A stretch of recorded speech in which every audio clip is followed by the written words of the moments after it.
have earned through claim. In other words, it means of a complete contract, payment in proportion to the amount of work done. Generally, one cannot claim performance from another unless one has performed his obligation in full. But in certain cases, a person who has performed some work under a contract can claim remuneration for the work which he has already done the work. He can claim the remuneration for the work. That is called quantum merit. So the right to claim on quantum merit does not arise out of the contract as the right to damage does. So right to claim the quantum merit does not arise out of the contract, right to damage. So it is a claim on the quasi-contractual obligation. Quasi-contract means you know already it is a half contract was over. So which implied by the circumstances, the claim for quantum merit arises only when the original contract is discharged. When the original contract is discharged, then only the quantum merit will arise. What is the case? The claim for quantum merit may arise if the contract performed by one party has become discharged by breach of other. So when one party has accepted and another party is discharged the contract, then only the claim for quantum merit will arise. Quantum merit means how much claim I will get from the party, aggrieved party, how much claim he can receive. So the meaning of the phrase quantum merit is what? As much as earned. The claim is not for the original contract that has been discharged or void, but on implied promise by the other party to pay for what he has done. Already the claim was not given for the original contract and the claim only for what he has done the mistake. For that only they will give the claim. So what are all the cases in which claim of quantum merit will arise? Breach of contract, isn't it? When there is a breach of contract, the injured party is entitled to claim reasonable compensation. What reason? For what he has not performed. So what he has done under the contract, for that he has to give the reasonable compensation. That will arise, breach of contract. Then next one is when a contract is discovered to be void. When the contract will be discovered as a void contract, the contract is sellu, what we will do? When an agreement is discovered to be void or when a contract becomes void, any person who has received any advantages, he will receive any advantages, isn't it? They have received some claim, they have earned some money before the agreement, during the agreement time.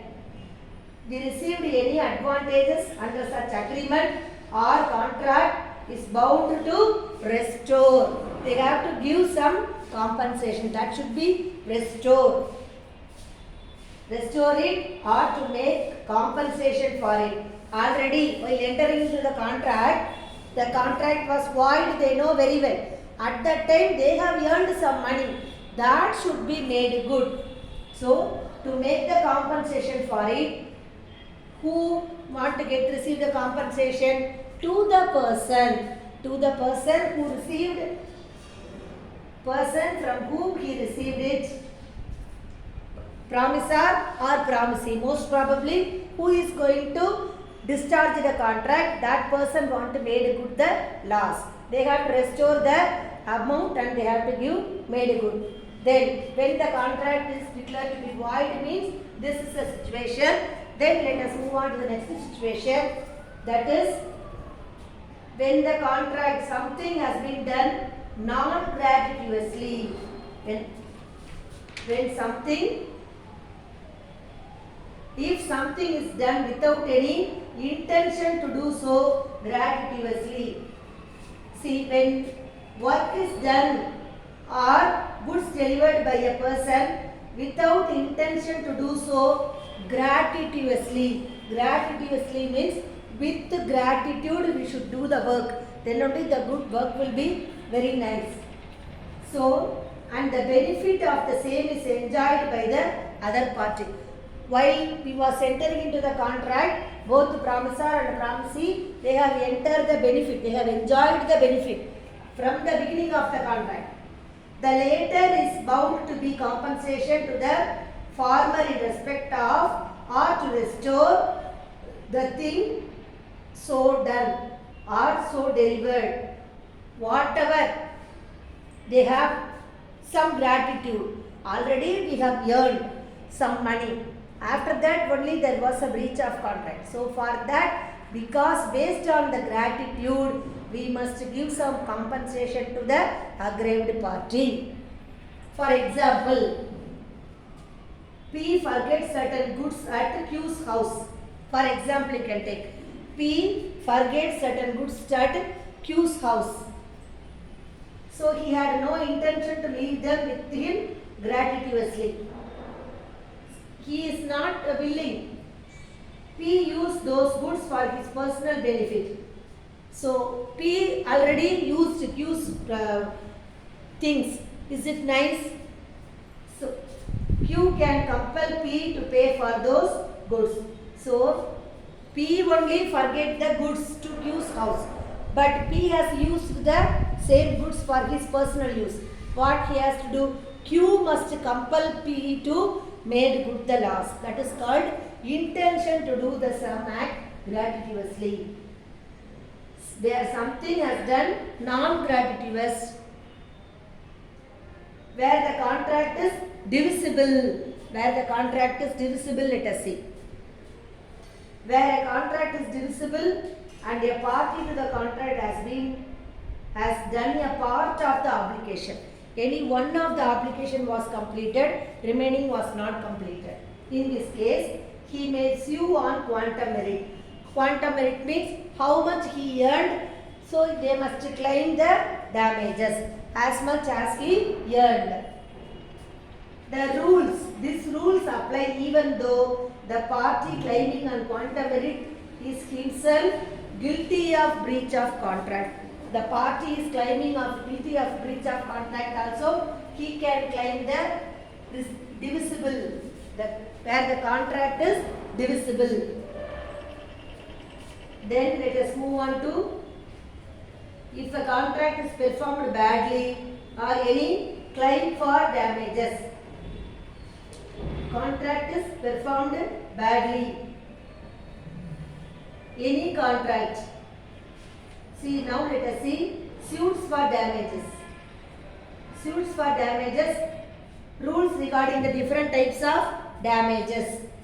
Claim for damages, there are, if any contract is performed badly also, they can get the money claimed from as much as he earned from the defendant person in a position to make good the loss. That is called claim for quantum merit. Now let us move on to claim for damages. There are ordinary damages, special damages, vindictive or exemplary damages, and also nominal damages. Now first let us see what is the ordinary damage. These are those which naturally arises in the ordinary course of things from such breach. From such breach means both the person are cancelling the contract. In that case, the measure of ordinary damages is between the contract price and market price of the date on the breach. Whether the contract price or market price, which date we are date on the breach of contract. So whichever we can accept, both the promisor and promisee, they can give the ordinary damages. For the goods, for whether they can choose the market price of the goods or whether the price of the contract price. How much, for example, while they were entering into the contract, the cost of the product is ₹100. After 2 or 3 months, there is a breach of contract. At that time, cost price will be 100. After 2 or 3 months, the market price will be 150. So, whichever they will prefer. So, depending upon the promisor and promisee, on the date of breach, they can claim for damages. That is called ordinary damages. Then let us move on to special damages. Damages other than those arising directly from the breach, and which the parties know when they made the contract to be likely to result from such breach. That is called special damages. Special damages means these are all some damages other than those arising directly from the breach. Other than the breach, some other damages may arise. That is called special damages, and which the parties, both the parties knew when they made the contract to be likely result from such breach.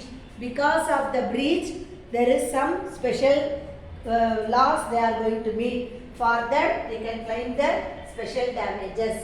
Then vindictive or exemplary damages, which is coming under exemption. These are punitive or vindictive damages are not proportionate in the actual pecuniary loss sustained by the aggrieved party, but are inflicted by the way of punishment. By way of punishment only the vindictive damages can be claimed. It is not by way of any. Exemplary damages are all also called punitive or vindictive damages. These are not proportionate in the actual pecuniary loss sustained by the aggrieved party, but are inflicted by the way of punishment. The aggrieved party must give the person, defendant person, aggrieved party will give punishment. By then only they can get the damages. That is the only remedy. Then nominal damages are awarded in case of breach of contract where there is technical violation of legal rights but no substantial loss is caused thereby. There is any technical rights of legal rights, technical violation, any loss he has violated. In this case, they can claim only the technical violation, not in the case of, but no substantial loss is caused thereby. Here, nominal damages alone they can give. There is no substantial loss. There is no heavy loss in the nominal damages. Then, liquidated damage and penalty. Sometimes, contracting parties at the time of formation of contract mutually agree to stipulate or specify sum which will become payable by the party guilty of breach. So, party guilty of breach means what? That they are absolved from paying. The party who is going to cancel the contract, terminate the contract, that party must pay. If the specified sum represents a fair and genuine pre-estimate damage likely to result due to breach, it is called liquidated damages. On the other hand, if the fixed sum are disproportionate to the damage likely to occur, the sum is deemed as penalty. So, liquidated damages means the aggrieved party must give some penalty. Then, suit for performance already we have seen. Now, let us move on to the damages or monetary compensation. It may be awarded by the court, and also it is to the injured party for the loss or injured suffered by him. Injury suffered by him. So, aggrieved party must give the loss, made good the loss. As per the contract, one party can claim damages if the other party breached the contract. One party, whoever it may be, whether the promisor or promisee, one party can claim the damages then the other party breaches the contract. Claim the damage. When they will claim the damage? When the other party will breach the contract, means they will claim the damages. Then the main purpose of awarding the damages is to make good the loss suffered by him. So it is known as doctrine of restitution. Doctrine of frustration also is there. Now this main aim of claiming the damages is make good the loss. Because of one person, the other person is suffering, isn't it? For that reason, we must make good the loss. This is, we call it as doctrine of restitution. What is meant by restitution? Let us see. Restitution means compensation or repayment of money. It is called restitution. It is also known as doctrine of restitution, repayment. So the section 73 of the Indian Contract Act deals with compensation for loss of damages caused by a party for breach. There are mainly 2, 3, 4 types.